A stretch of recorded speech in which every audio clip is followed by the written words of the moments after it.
One. Yo, yo, yo, what's up, everyone? We have a new show coming to Victory Lap. I am joined by Matthew Chaffee. Chaffee, you finally came on board. What made you pull the trigger? Went back and forth many times, but I think it's finally that time to get myself out there and take a risk. Gotta fake it till you make it, I guess. Yeah, exactly. So that we have a show. We will be every week. We might start doing 2 times a week, but it will be all sports. We will probably dive mostly into football, but all we will be talking is sports and gambling. Me and him are both two degenerate gamblers, so we will just be talking a bunch of shit like that. And then tonight we're gonna obviously with the draft huge thing going on.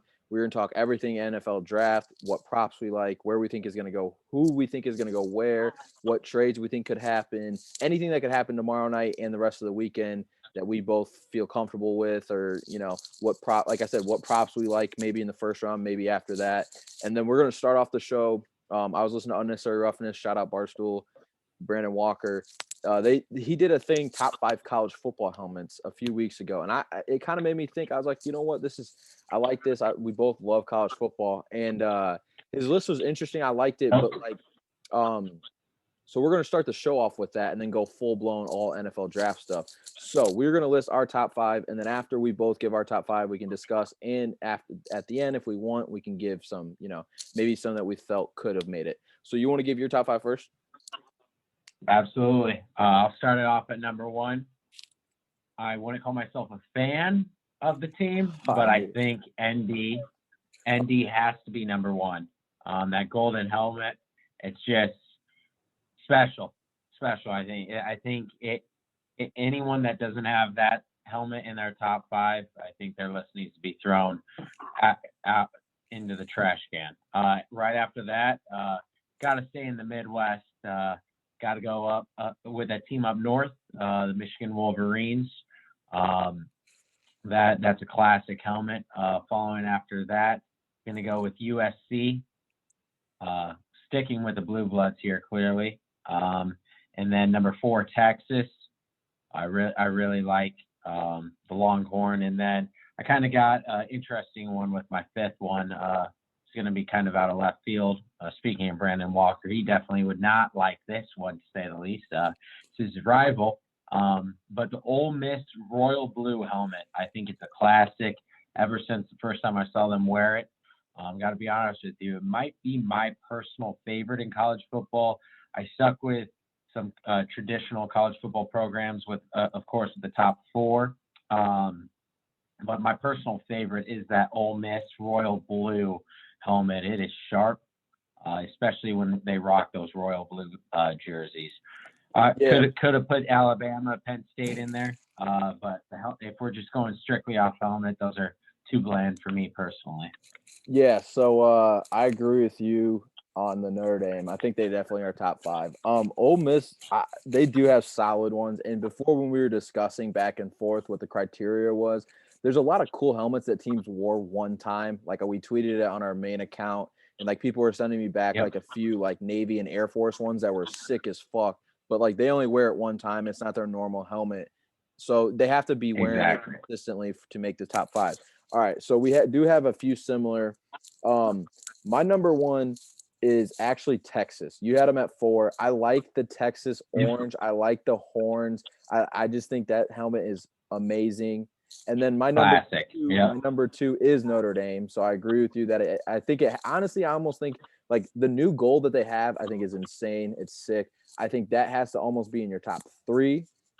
Now, number 3 is kind of it's I like North Carolina. I like the powder blue. I like the white with the powder blue NC.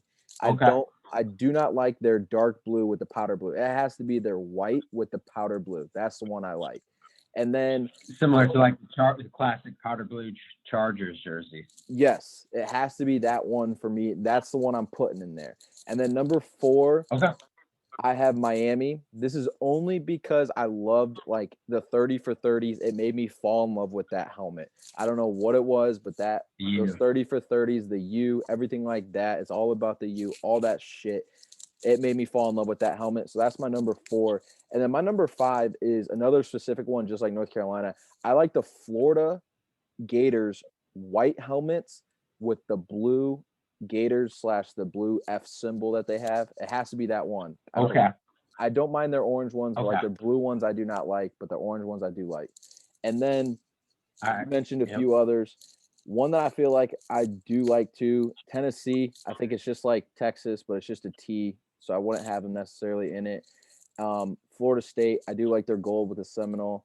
And then Louisville, I do like that Cardinal. And then I did have USC too, kind of in the mentions. I think the USC. What do you think of UCLA? I like it. I just think there's like I don't like it enough for how bad they are. I would say. I think, you know what I mean? Like, 100%. Like Ole Miss. One program. I'm with you on Ole Miss. I think that one's so sick that like I didn't think about that one, but I agree with you. I think that one is so sick that it doesn't matter how bad or good they are. It's got to be the royal blue though. It can't be their typical like darker blue, navy blue one. It's got to be the royal blue one. And that's how I feel with the North Carolina. It has to be the white with the powdered blue that they have. It can't be their dark blue. It can't be anything like that. So after we do this show, I'm gonna tweet out both of ours. We'll see who. We'll put a poll up, see who picked better, and we'll see. I mean, I'm sure a bunch of people have different helmets. Like I said, someone sent me a few ones that they sent me were the TCU Horn Frog when the Rose Bowl, and it had the rose on the Horn Frog. That one was a sick helmet. Like I said, there was a few. What do you think about Oregon? See, I think they have too many. You know what I mean? That's why I thought about them, but there's just too many to pick from, and then it's like, where do you go? That's what I'm saying. Like, I feel like if they had 5 helmets and then they rotated just 5, but they have like 30. So like, I do remember they had like an all white with like, so their helmet and their jersey was all white. They had all white and it was like silver duck wings, and those helmets were so sick. But like, I only think they wore them once.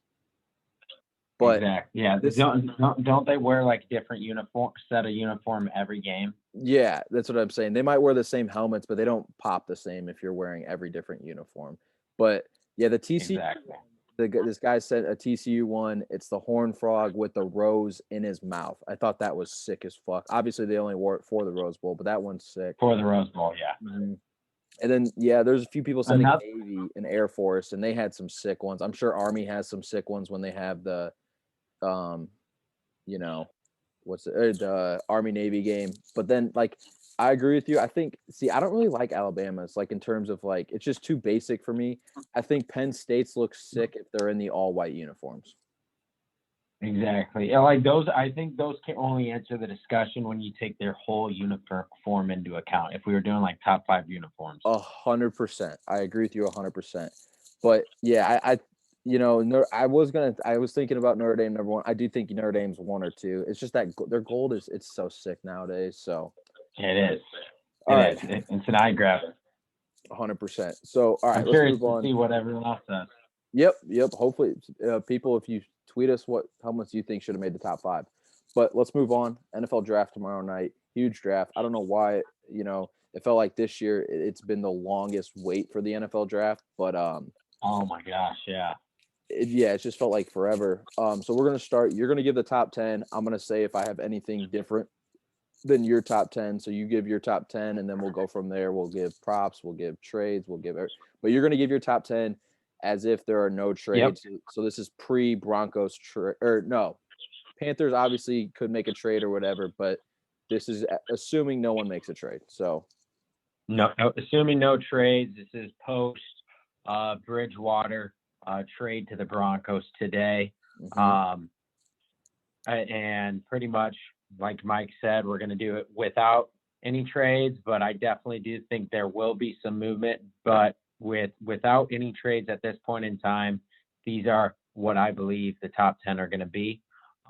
Like Mike said, I think the build up to this draft has been unbelievable. The only other year I can think of that the build up's been so like drug out per se, I would say, is last year. And I think that was due to COVID because we didn't have really any sporting events there for about a month and a half. So I mean, I've been counting down the days for the past week constantly refreshing my Twitter feed, checking everything out. So, of course, number 1 and 2, like everyone has, Lawrence, the moment the Jags won that game at the end of the last year, or the Jets, my fault. When the Jets beat the Rams, I want to say that had happened, and the Jags were solidified into that. It was Trevor Lawrence is destined for Jacksonville. I mean, already looking for real estate there. Is donated to some Jacksonville charities. That's as good as done. I know it's like minus 10,000 on DraftKings, but if you want a free $100, I mean, crap, that all you got to do is put 10 grand down. But after that, if people are looking to also make money, so obviously we look at every different one. FanDuel was doing a first-time user sign up, bet $5 on Lawrence to go number 1, you win $50. So there you go. If you're watching this and haven't signed up on FanDuel, you can win a quick $55. There you go. So after Lawrence, Zach Wilson to the Jets. Really curious to see how that ends up working out. That is the definition of having bust written all over it. I think a lot of people would agree with that, but I also am in that crowd. At 3, this is truly where I believe the draft starts. And ever since the 49ers traded up to it, they obviously traded up with one quarterback in mind. You can listen to the rumors this week that potentially are going Fields, Lance, and then a few days ago, a report comes out from Adam Schefter saying they're down to Trey Lance and Mac Jones. Don't believe those smoke screens. They're going with Mac Jones at 3. That's as good as gone, and we can elaborate on that after we get through our top 10s. At 4, I do believe this is where the best player in the draft goes off the board, Kyle Pitts. I truly think he's the best all-around talent. I think he's a generational type player. And then at 5, Cincinnati. I personally think they should go tackle. I've seen some statistics on the offensive linemen versus wide receivers getting to their second contract from the team they were drafted on in the first round. It's like 60% for linemen, while for wide receivers it's 29%. I do know that Burrow-Chase connection is unbelievable. I personally would take an offensive lineman such as Sewell or Slater. You want to protect Burrow, but I do believe they will end up going with Chase. They're at 5. And then that brings us to the Dolphins at 6. I do think they're going to get to a weapon. I believe that will be Waddle out of Alabama, that wide receiver. I think they'll take him over Devontae Smith. And then Lions at 7. I think they'll solidify their offensive line. New regime coming in. You want to make sure you build inside out, like Louis Riddick, the great Louis Riddick says, build inside out, front to back. So I believe they're going to go with an interior lineman. So I believe they'll take Sewell. And then at 8, I believe that Carolina will do the same thing. I know it's going to be the second year under Matt Rule. But I really loved what they did in the draft last year. I love the direction they're heading. I think they'll go with Slater. And then at 9, we have the Broncos. Of course, they acquired Bridgewater today, but their GM said in press conferences that he really wants competition in training camp. I believe personally that Locke will be on his way out here sooner rather than later. So I think the intention of bringing Bridgewater in, which wasn't a shock to me, I kind of expected that because their GM was in Minnesota when they drafted Bridgewater there. I believe Locke will be on the way out sooner rather than later. They brought Bridgewater in to mentor a young quarterback, and I think it'll be Trey Lance at 9. And then to round out the top 10, I know the Dallas Cowboys, they always want to get weapons on offense, and there's Jerry's been in love with Kyle Pitts, saying this or that. Last year they took CD Lamb when they probably should have went defense. I believe they'll stick with the defense. Rumors are today they're looking at J.C. Horn because of the connections with Mike McCarthy and the Horn family. I think at the end of the day, they're going to take Patrick Surtain, cornerback out of Alabama. So that rounds up out my top 10. Of course, you're wondering where's Justin Fields. I'll get into that, but Mike, I'll turn it over to you to let you go through your top 10. Yeah, so I like your first four for sure. One of my props that I wrote down was Trevor Lawrence, Zach Wilson, Mac Jones, Kyle Pitts in that order, minus 135. I know it's minus 135, but I just feel like that's the way the draft is going to go. So I feel like minus 135 isn't horrible juice for that. So I do like that. I agree. Prop. So I like that. I would take that prop as well. Yeah, so I like that prop. And then so I'm good with the top four. And I think the Falcons the other day or yesterday, or it was maybe today, they're like, we know who we got. And I think that points all signs to Kyle Pitts. And, they can't trade Julio Jones until June, or else they owe him $15 million. So I think they might just draft Kyle Pitts and say, you know what, fuck it. Like, let's see if we can get 1 year out of this offense and if they're good, because they still have Julio, they still have Alvin Ridley, they still have Matt Ryan. Like, they have all these guys that they're paying a bunch of money. So I think they do draft Kyle Pitts there. Some nice weapons. Matt Ryan is a Super Bowl quarterback. He made it to Super Bowl. It's like as good as weapons as you're probably going to find. So, yeah, I agree with you.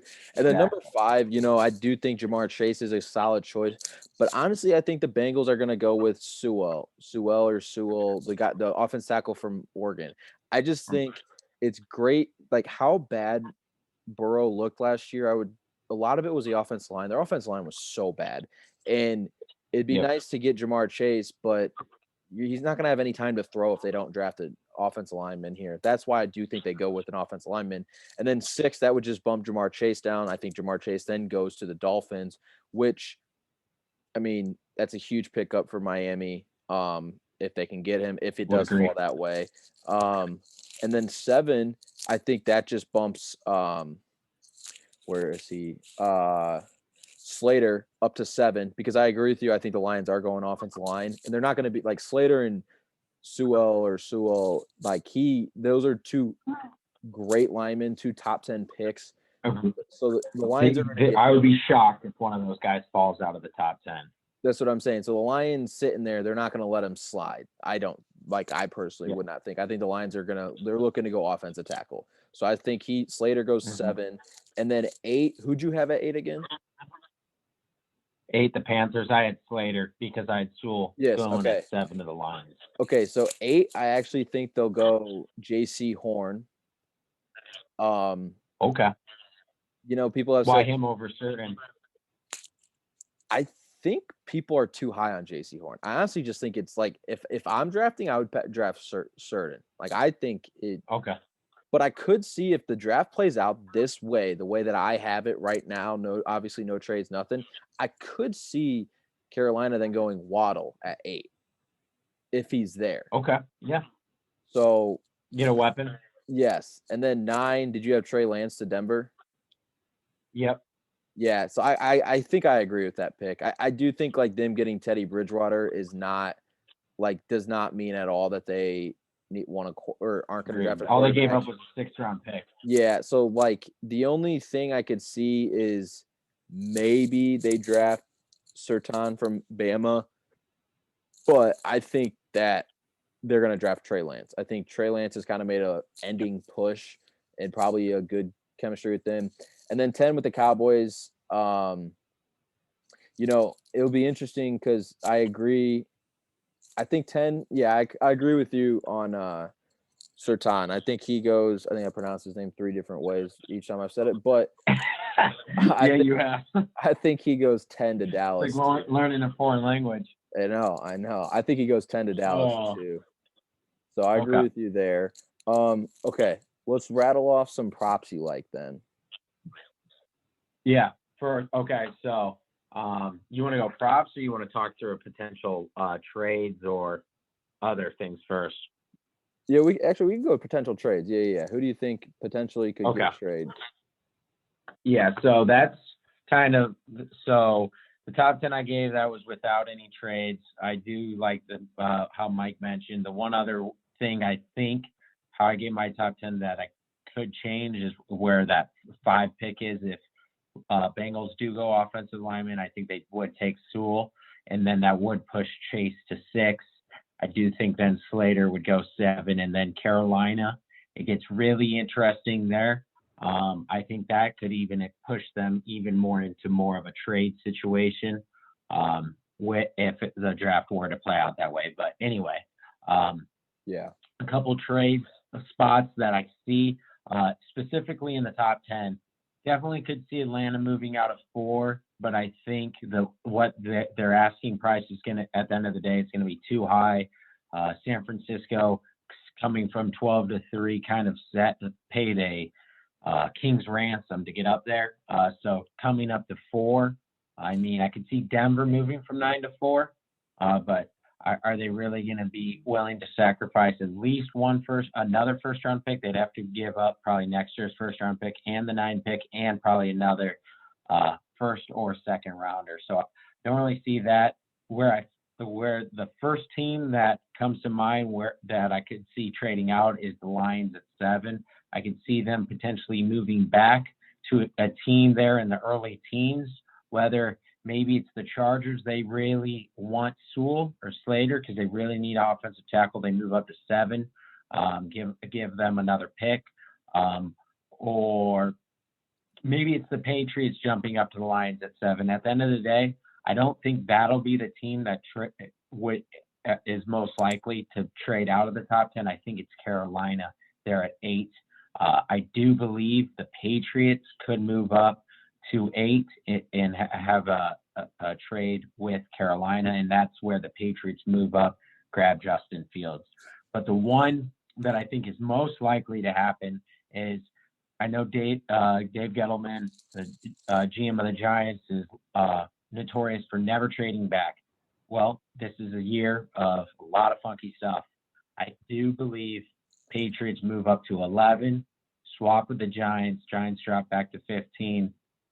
Patriots throw in maybe a second and a fourth rounder, or a third rounder, and go up to 11. Take Fields there at that slot. Giants drop back to 15, and I believe they get an edge rusher such as Jalen Phillips out of Miami. That's for when we get into prop bets. That's someone that I really like the under on. That's if the Patriots are to move up and get a quarterback. Now, I do believe, because Mac Jones is going to the 49ers, that Jimmy Garoppolo is going to be traded by Sunday.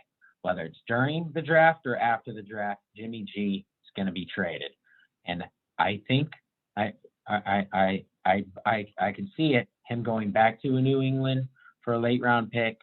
I could also see New England trading with the Packers. And I told you this, Mike, in conversations earlier this week. One realistic scenario I could see is Packers GM came out earlier this week and said, hey, Rodgers is our guy for the foreseeable future. So what's that mean for Jordan Love? Well, I mean, if I'm the Packers GM and I'm saying that, I'm going to be looking to move Jordan Love.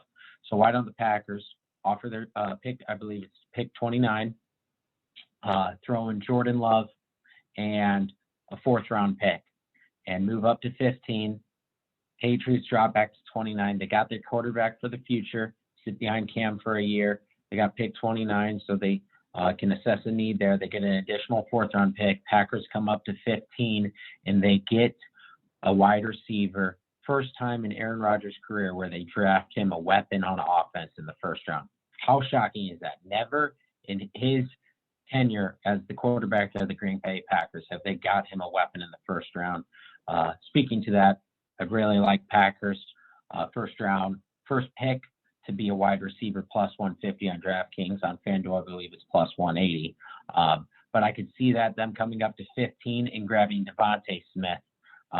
That's something I believe the Packers offense is truly missing, that Tyreek Hill type player in the slot. They got a lot of speed on the outside. Really like what they got with their tight ends and their running backs, but they're really missing that slot wide receiver with that kind of like cheetah-like speed, similar to Tyreek Hill. So that's one I realistically could see. And as well as I know Julio, the situation with contract, this and that, but I do also think potentially one team that a lot of people aren't talking about that I think could go after him is the Packers. Now think about this. If they're still willing to move Love, say Atlanta doesn't worry about drafting a quarterback in the draft. They take Pitts, stay at 4. They want to get their quarterback for the future. Come June, they trade Julio to the Packers for Jordan Love and a 3rd-round pick. Who says no? Yeah, I personally would say no. I know if I'm the Packers, I'm not saying no. If I'm the Packers, I mean, Yes. that'd be gravy. I would say no if I'm the Falcons, but if I'm the Packers, yeah, 100%. The one thing I was gonna say was, if I'm the Patriots, now this is Bill Belichick playing mind games, whatever he wants to do, but like, if the draft plays out how he thinks it would, I don't even think they would have to move up to get Fields at 15. Now, obviously, if people trade around, teams try to move up. Like, if a certain team tries to move up and you're like, oh, they probably want a quarterback, then they're probably drafting Justin Fields. But, like, even if the Broncos take Trey Lance, and who knows if they will or won't, like, the Patriots could still sit back and there's still Justin Fields. And I think Bill Belichick would be okay with Trey Lance or Justin Fields. So I think that will be interesting. I think if Carolina does trade, that would be something to look out for, because is the team that they're trading with going to draft a quarterback? Now that's when it could get super interesting, because that could, mess up some things, and that's when you might see the Patriots then jump up. Now, if all of that does happen and they're both gone, I do think New England would probably trade for Julian Love over drafting anyone outside of the top 5. So like, I really don't necessarily see the Patriots moving up, but I could see if something happens where all 5 quarterbacks are taking, I would not be shocked if they moved back down then and then traded for like a backup quarterback, like you stated. Like, I think that is very real. Yeah, that's where if all if all those quarterbacks are gone and the Patriots haven't got one, that's where that Patriots Packers trade I don't think happens until during the draft. Right. It's where the Patriots had wanted a quarterback. They for whatever reason weren't able to move up. No one fell. So Packers, they have that trade at their hands from the Packers, so they can get Love. Packers come up. I only do think the Packers would move up to 15 if Waddle or Smith fell to 15, though. I don't think they're moving up for any other one. Of course, Jamar Chase will be off the board by then, but any of those top 3 guys that I'd move up for. I think if all 5 quarterbacks are taken, I think Waddle or Smith will be available, because I would agree. Like, the Giants would be the one team that would maybe draft a receiver. So let's say they do. That still leaves Smith available. Like the Eagles, I don't know. They kind of need everything. I could see the Eagles maybe trading. Like, who really knows what they're going to do with that pick? Yes. So then that leaves the Chargers. I expect Devontae Smith. I know he's the Heisman. I personally, like, I'm a Packers fan. I want Smith somehow to fall and the Packers to move up to 15 and take it. But I think out of those 3 wide receivers, one of them is going to fall into that 15-16 range. And obviously it's not going to be Chase. And I just think Waddle will be picked ahead of Smith.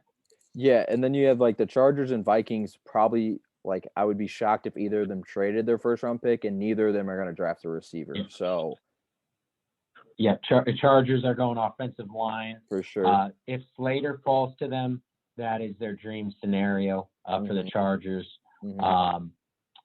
And then Vikings, I think they either go with Veritek or out of USC or the Virginia Tech offensive lineman. And if they don't go with one of those 2 guys, that's where I think Jalen Phillips could go as well. Yeah, I think they either go offensive line or defense for sure. Correct. Yeah. So, okay. We talked about, obviously there's the big 5, the big 5 quarterbacks. Yep. Out of the 5, who do you think has the biggest potential to be a bust?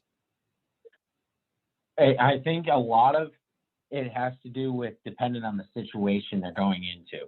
So Trevor Lawrence, generational type quarterback going in. Urban Meyer, I think that definitely not Lawrence. And then I think Mac Jones is going to San Fran, and that's a Super Bowl caliber team he's going into. Literally a dream situation for a rookie quarterback.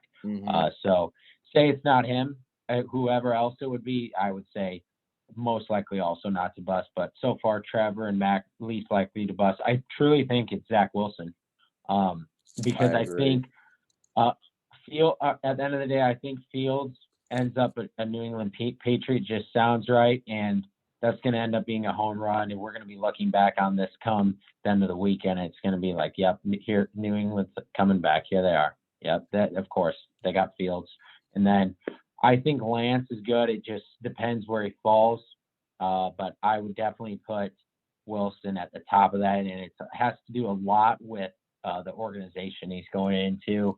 First-time head coach. I'm a fan of the head coach Saleh, but they need a lot. They got to build from the ground up. Yeah, I would agree. And I think if Sam Darnold has a good year next year, then it's like really like, okay, the Jets organization is completely fucked, and that puts Zach Wilson in a horrible position.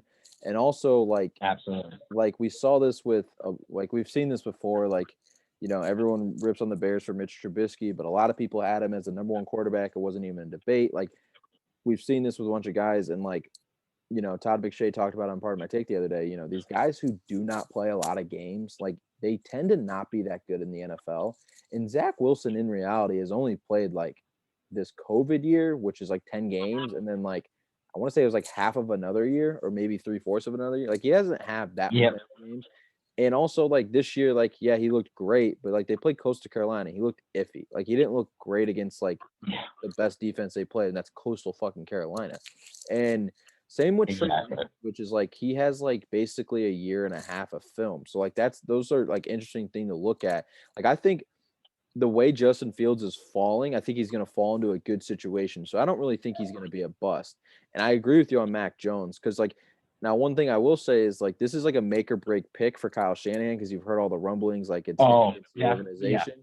So like he does have to get this pick correct, but like you said, like he's walking into. I mean, they have athletes, they have people, they have when healthy, their defense is a top 5 defense in football. Like they have everything they need. They just need a quarterback to stay healthy who can get everyone the ball.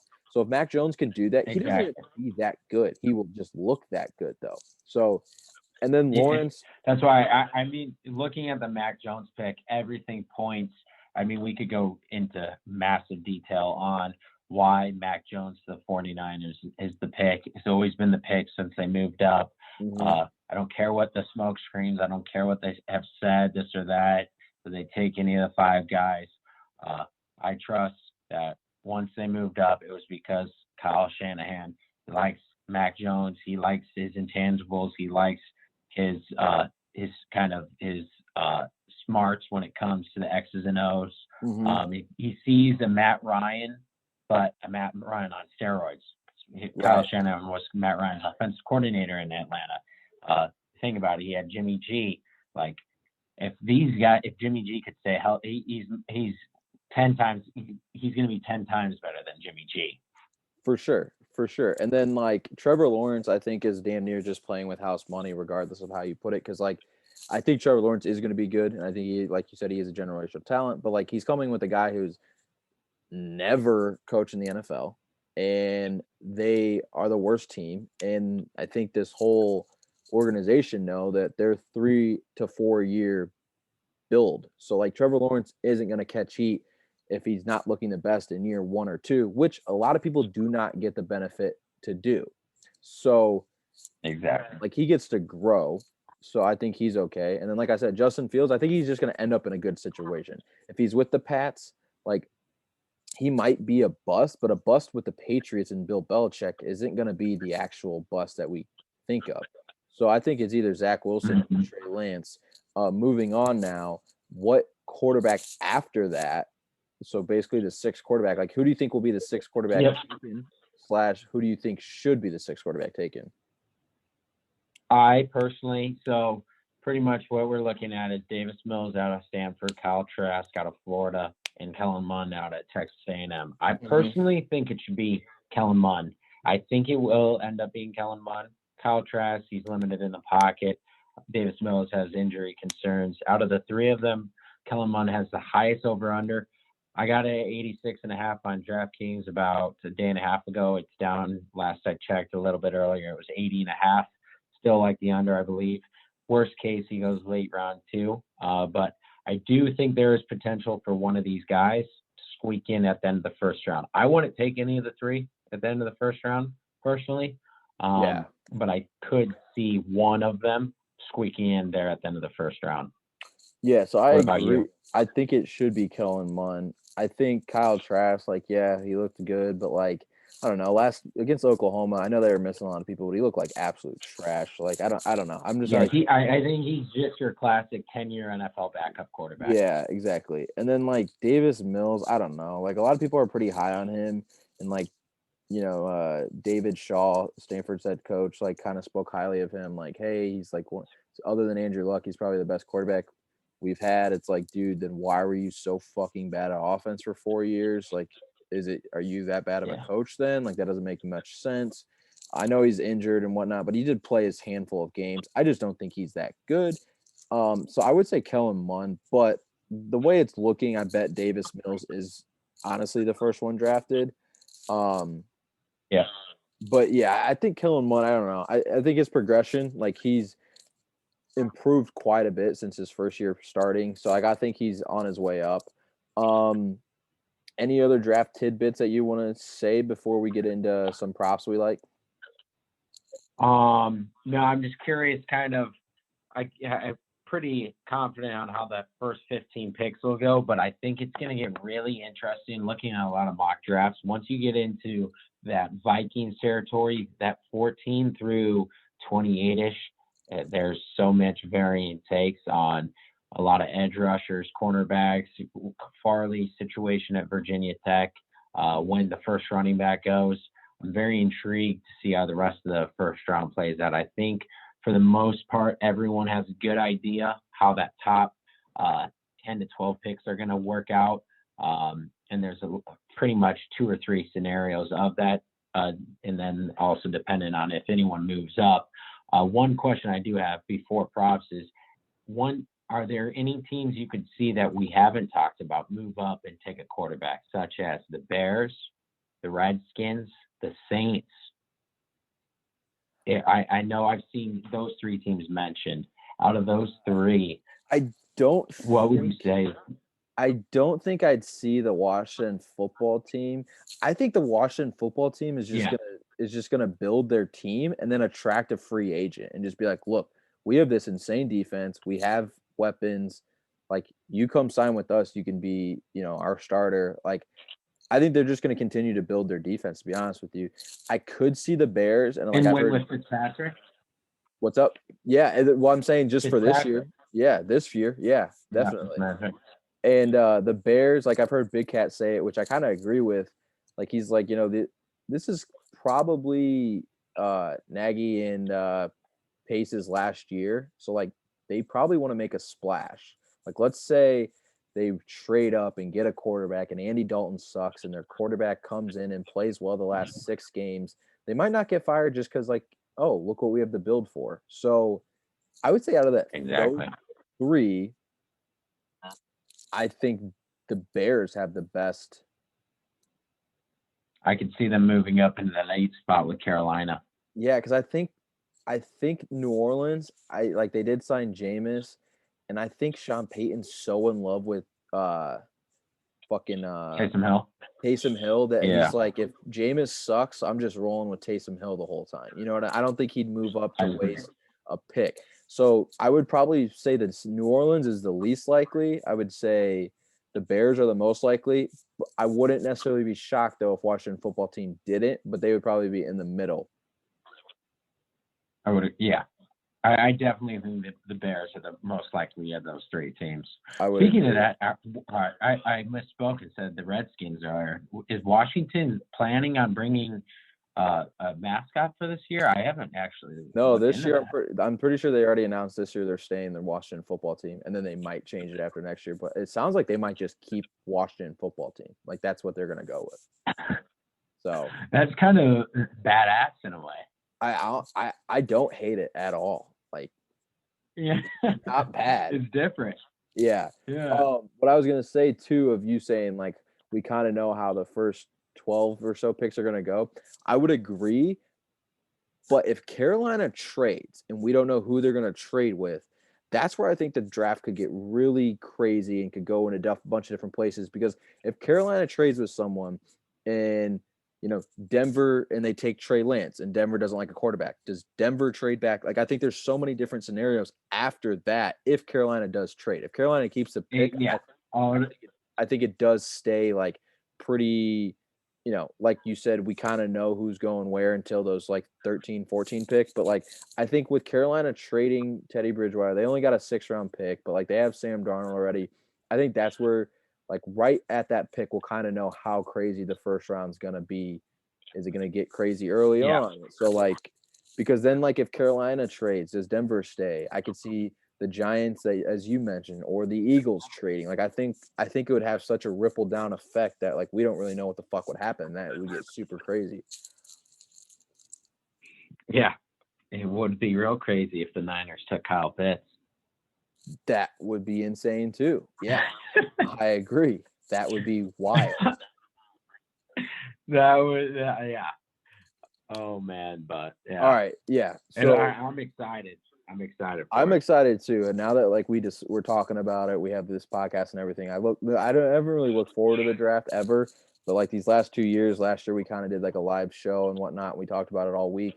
Like it got me excited for it. And it, like you said, COVID was a huge issue last year. We didn't have sports, so the draft was like the main fucking thing. This year we have sports, but like we talked about it. We had a show Monday night. They did a full first round mock draft. If you want to go watch that too. But I'm excited as fuck for it. So I have 4 props, okay, for tomorrow night.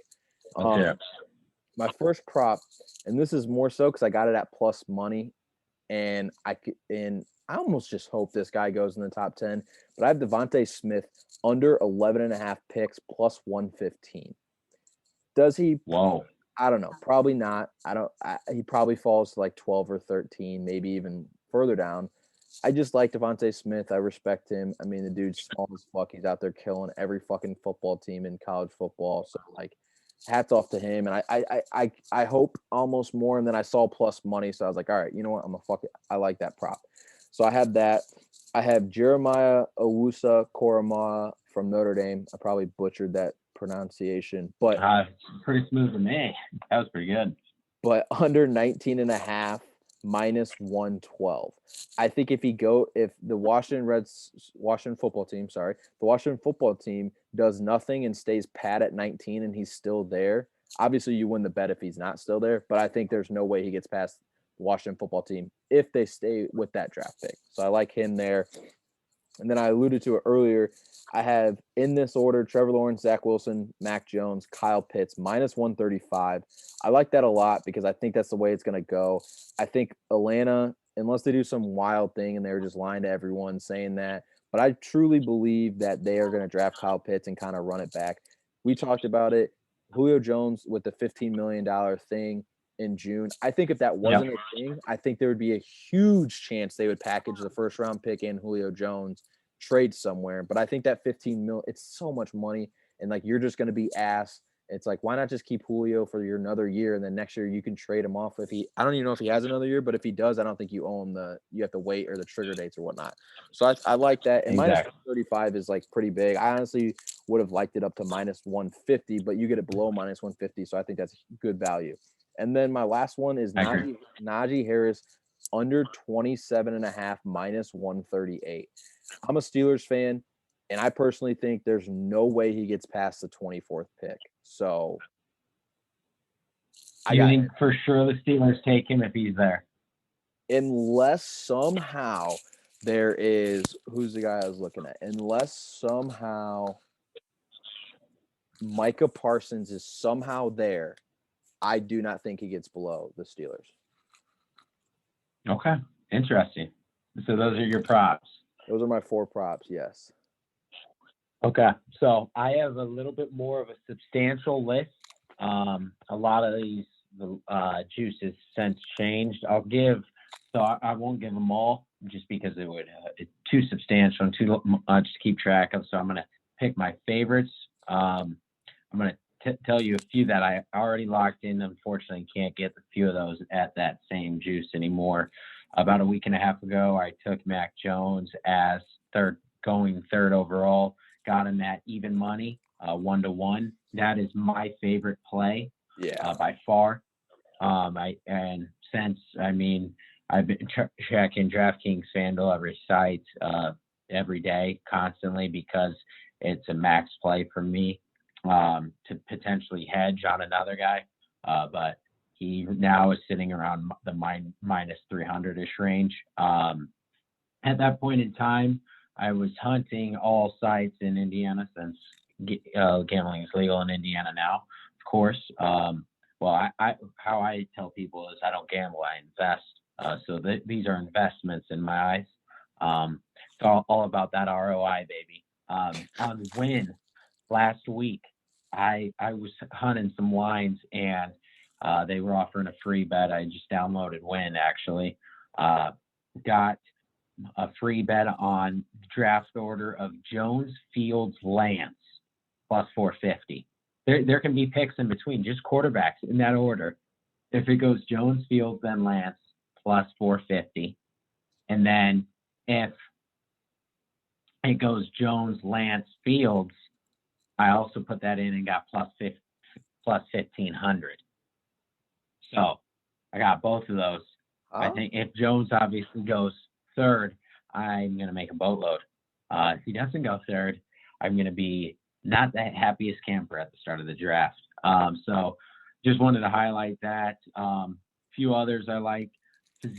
Team-wise, Lions to draft offensive lineman with the first pick was plus 500, dropped down to plus 300 today. I think that's sure as positional pick for a team as there is in the draft. Really like that. I like the Ravens with their first pick. I believe they'll take a wide receiver, but now with the first pick, I think they're going to take a defensive lineman with their first pick. That's also plus 500. Those are my 2 favorites from teams drafting position-wise. There are a few others, such as I do think it's worth sprinkling some money on the Steelers to draft a linebacker with their first pick, plus 1,500. One person that I am very high on, Zaven Collins, linebacker out of Tulsa. And this is where I do think the Giants can target him earlier in the first round. Right now, I've been watching for it all week. Cannot find a line on Giants' first pick to take Zaven Collins. If you can find it, take it, people. But I do like that. Also, another one, Giants' first pick, Jalen Phillips, plus 1,400. Sprinkle a little bit on that. Not that much nuggets, but going off those Phillips and Collins, I do like Collins under 25.5. I believe it's still sitting at 25.5. And then I got Jalen Collins under 21.5. I believe he is the edge rusher that's going to go way higher than a lot of people think. I believe now on DraftKings still it's at 19.5. I still would take it, not as much. Maybe I took it for a unit. I would maybe go 3/4 of a unit there at 19.5. And then you mentioned Devontae Smith under 11.5. That's one of my other favorite plays. I like the over, though. I think he's going to fall like how we talked on previously in the show. And then Slater, the offensive lineman out of Northwestern, the under 9.5. I'll just be shocked if he falls out of the top 10. And he's not going to the Cowboys. Cowboys have to go defense. And then looking through the rest of my picks, I do like Patrick Surtain, first defensive player off the board. Could see J.C. Horn, potentially Micah Parsons, but I do like Surtain, first defensive player off the board. And then a few others. I like crap, I can't think of his name. Kyle Pitts. There we go. First non-quarterback. I got him at minus 121. He's now minus 150 for first non-quarterback off the board. And then rounding it out, one other, Caleb Farley. I got him earlier today at over 21.5. It has since moved since last I checked about an hour and a half ago to 26.5. The cornerback out of Virginia Tech. Yep. Sadly, he tested positive for COVID, asymptomatic. I don't think it's related to that. It's in relation to his back injuries. And there's been a lot of skepticism about this draft with medical reports. There's not as much detail coming out this year. So teams are going to be very safe when it comes to players with injury backgrounds, as well as some teams are not drafting players that sat out, and he sat out this past year. So I do think he falls out of the first round. At best, he's, I think, a late first round pick. And then I definitely will be adding day 2 and day 3. Those are mainly my first round picks. One, I would take Kellen Mond under.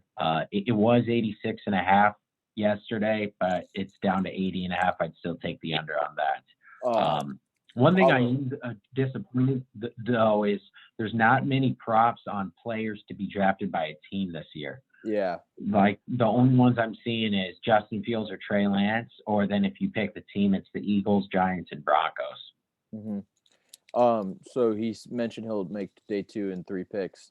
Follow our gambling Twitter. They will be tweeting all of his picks for that. One I wanted to add, actually, now that I'm looking at it, is because I think the Bengals are going to go tackle, it is a match bet. It's Penei Sewell versus Jamar Chase. Sewell is plus 164. I do think they're going to draft him, so I like that as a prop also. I like it.